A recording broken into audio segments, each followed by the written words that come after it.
सभी लोग साथ में बोलें, बाबा से विनय करें, निवेदन करें, प्रार्थना करें।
ओगड़दानी त्रिकालदर्शी कैलाशी विनाशी भगवान शंकर की पवित्र कथा कर रही है। शिव महापुराण की कथा वर्णन कर रही है, शिव तत्व कर रहा है। भगवान शंकर की पवित्र कथा कहती है कि भगवान देवादिदेव महादेव के पास में जाकर सभी देवताओं ने प्रार्थना विनय करा, निवेदन करा। इस क्रोध को, नरसिंह भगवान का जो क्रोध है, नरसिंह भगवान का जो गुस्सा है, क्रोध है, भगवान नरसिंह का जो क्रोध है, उसको शांत किया। शंकर भगवान कहते हैं कि यदि क्रोध नरसिंह भगवान को आ रहा है तो उसकी शांति मैं अकेला नहीं करूंगा, तुम सब मेरे साथ में मिलो और क्रोध शांत।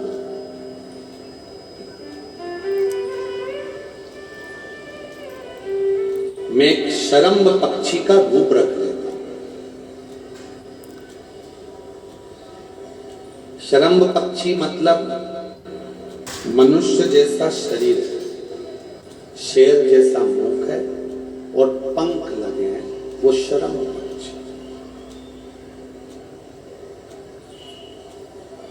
और शरम्भ पक्षी का रूप रखकर मैं नरसिंह भगवान को क्रोध को शांत करूंगा, उनको पंजे में उठाकर अलकनंदा नदी में ले जाकर डालूंगा, जिससे उनका क्रोध शांत हो।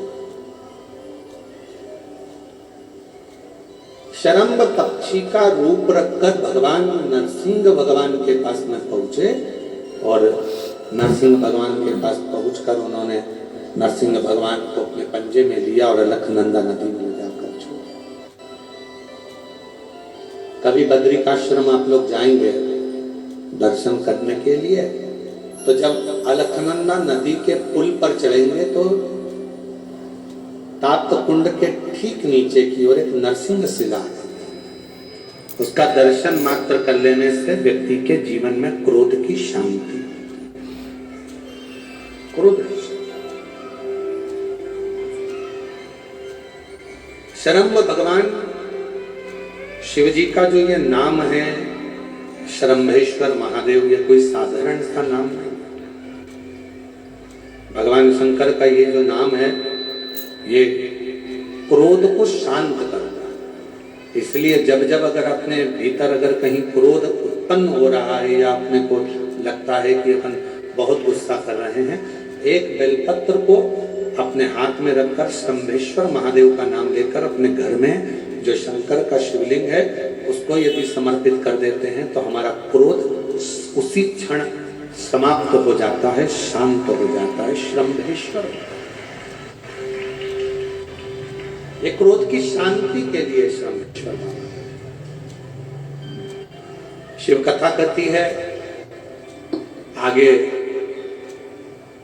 चंचुला देवी के पति बिंदुक को प्रेत योनि से मुक्त करने के लिए जो कथा चल रही है उसमें भगवान देवादिदेव महादेव की साक्षी में तुमरुका जी 12 ज्योतिर्लिंग का स्मरण करते हैं। 12 ज्योतिर्लिंग, प्रथम सोमनाथ जी का वर्णन किया। दक्ष प्रजापति ने चंद्रदेव को काया का रोग लगने का श्राप दिया और भगवान देवादिदेव महादेव की आराधना चंद्रदेव ने करी तो काया के रोग से मुक्त हो। कोई चर्म रोग, शरीर में कितना बड़ा भी अगर रोग लग जाता है, अगर आप शंकर की मंदिर में जाना चालू कर देते हैं, शिव पुराण कथा सुनना प्रारंभ कर देते हैं, शंकर की भक्ति करना प्रारंभ कर देते हैं, तो चर्म रोग धीरे धीरे समाप्त होता है। डॉक्टर को भी दिखाते रहो, दवाई भी लेते रहो, औषधि भी लेते रहो, जांचें भी कराते रहो, साथ में शिव की आराधना करते रहो। अगला वर्णन आया है श्री मल्लिकार्जुन का। षडानंद कार्तिकेय बाबा रुष्ट होकर चले जाते हैं, जिनको मनाने के लिए शिव पार्वती श्री शैलम पर जाते हैं और मल्लिकार्जुन के रूप में विराजमान। आगे वर्णन आया है दूषण नाम के राक्षस का संहार करने के लिए बाबा भोलेनाथ काल अधिपति महाकाल बनकर विराजमान होते हैं और भगवान शिव का नाम महाकालेश्वर है, जिन्होंने दूषण नाम के राक्षस का संहार किया। फिर वर्णन आता है विंध्य नामक पर्वत ने तप कर भगवान शिव जी से वर मांगा और वहां भगवान ओमकार के रूप में विराजमान हुए। अगला वर्णन है नर नारायण ने तप कर भगवान शिव जी को विराजमान करा, शिव जी केदारेश्वर के रूप में विराजमान हुए। कुंभकर्ण का बेटा भीम, जिसने सारे देवालय शिवालय तोड़वाना प्रारंभ करे, तो भगवान शंकर ने भीम का संहार करा और शिव जी का नाम भीमा शंकर।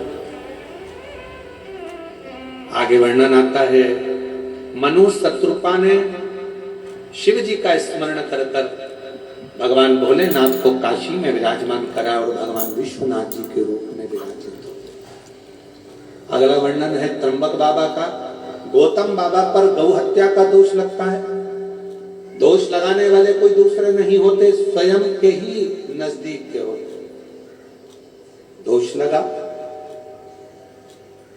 और दोष लगने भगवान